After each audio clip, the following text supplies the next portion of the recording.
Baik, pada kesempatan kali ini kita akan membahas mengenai buah dan perkembangannya. Dan dapat kita lihat bahwasanya buah merupakan struktur reproduksi tambahan pada tumbuhan Angiospermae yang di dalamnya mengandung biji. Dan perkembangan buah dirangsang oleh adanya polinasi dan atau fertilisasi. Baik, berdasarkan proses terbentuknya, buah dibedakan menjadi 3. Yang pertama itu buah tunggal. Buah tunggal yakni buah yang terbentuk dari satu bunga dengan satu bakal buah yang berisi satu biji atau lebih. Kemudian ada buah ganda. Nah, buah ganda adalah buah yang terbentuk dari satu bunga yang memiliki banyak bakal buah. Masing-masing bakal buah tumbuh menjadi buah tersendiri, lepas-lepas namun akhirnya menjadi buah yang nampak seperti satu buah. Contohnya sirsak.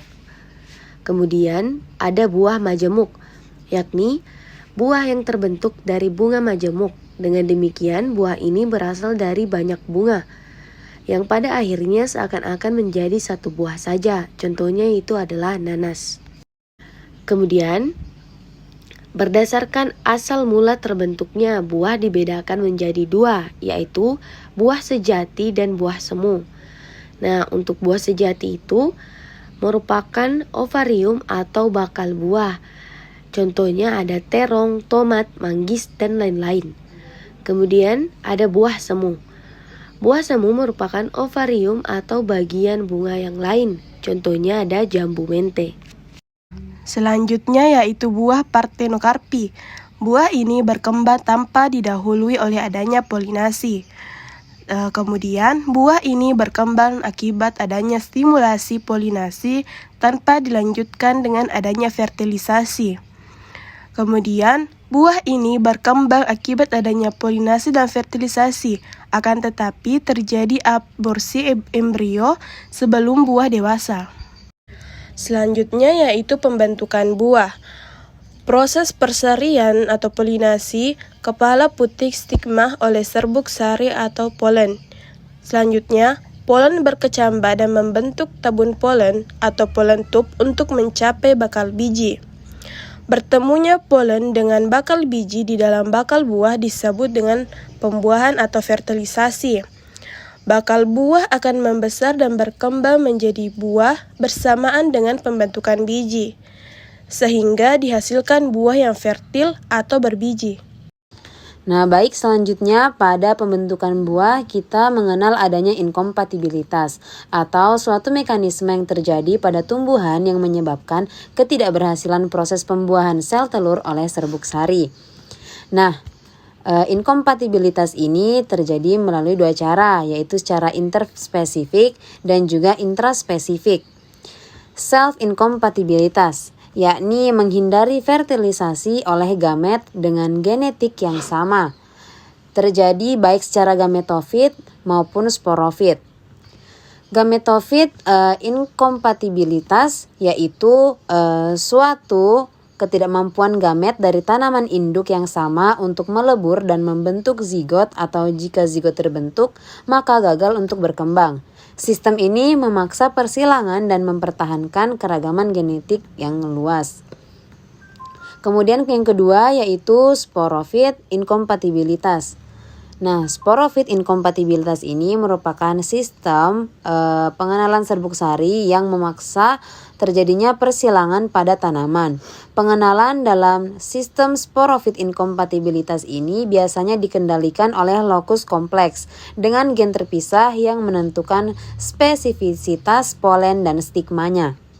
Selanjutnya yaitu perkembangan buah. Selama perkembangan buah, biji yang ada di dalamnya juga turut berkembang. Perkembangan buah memerlukan yang pertama yaitu nutrisi hasil fotosintat. Yang kedua yaitu hormon. Hormon yang berperan dalam perkembangan buah ada hormon sitokinin, yang dimana dihasilkan oleh biji dan berperan dalam pembelahan sel pada dinding ovarium. Selanjutnya yaitu ada gliberelin, yang dihasilkan oleh biji dan berfungsi dalam pembesaran buah.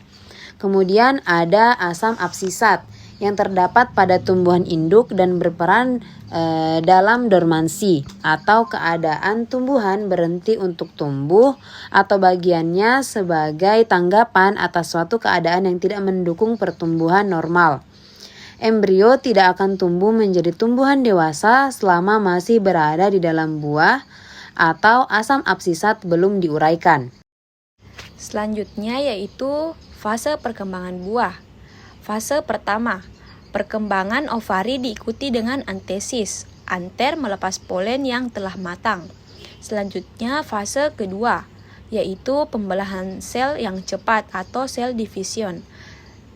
Fase ketiga yaitu fase pertumbuhan cepat akibat pembesaran sel, sel expansion penimbun cadangan makanan. Yang terakhir ada fase keempat yaitu fase pematangan atau ripening. Fase 2 dan 3 itu embrio dan endosperm. Seperti yang kita ketahui pada percobaan Nitz pada tahun 1950. Pada perkembangan buah didukung oleh adanya suplai auksin dan sitokinin dari embrio dan endosperm. Yang pertama ada ACN pada stroberi yaitu jumlah biji berkorelasi dengan perkembangan buah. Yang kedua perlakuan exogenous IAA mendukung perkembangan buah yang telah dihilangkan ACN-nya. Yang ketiga itu ada pengukuran endogenous IAA tertinggi pada awal perkembangan buah. Sitokinin dan gibberellin juga berperan dalam perkembangan buah, yaitu sitokinin pada awal sampai pembelahan sel kemudian turun dan meningkat pada pematangan.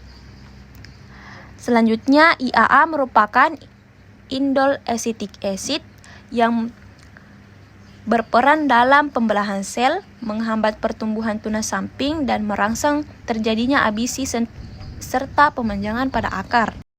Yang terakhir ada bentuk dan ukuran buah, di mana yang pertama dipengaruhi oleh pembelahan dan pembesaran sel, sehingga menghasilkan jumlah sel dan arah pembelahan, yaitu auksin dan sitokinin, GA kurang berperan, dan ABA yang tidak berperan. Kemudian buah dan biji menghasilkan zinc yang kuat bagi asimilat, dan flum menghasilkan sukrosa, di mana sukrosa akan disimpan dalam bentuk 1 pati, gula reduksi, dan gula. Nah, contoh pada pati itu ada buah mangga, pisang, dan kiwi. Contoh pada gula reduksi ada stroberi dan tomat gondol. Terus pada gula ada tomat liar, melon, semangka, dan anggur.